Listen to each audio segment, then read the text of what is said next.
Hey guys, welcome back to our channel, How To Tutorials. In this video, I'm going to be showing you how to turn off double tap on iPhone. To do so, firstly, go to Settings.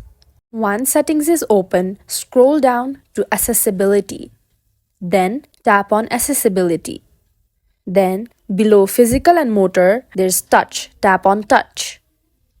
Now scroll down and in the bottom you will see Back Tap. Tap on Back Tap.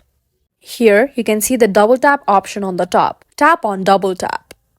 Here you can see that double tap indicates taking a screenshot. So if you double tap the back of your phone, it will take a screenshot. So if you want to deactivate this feature or turn it off, you can tap on None at the top.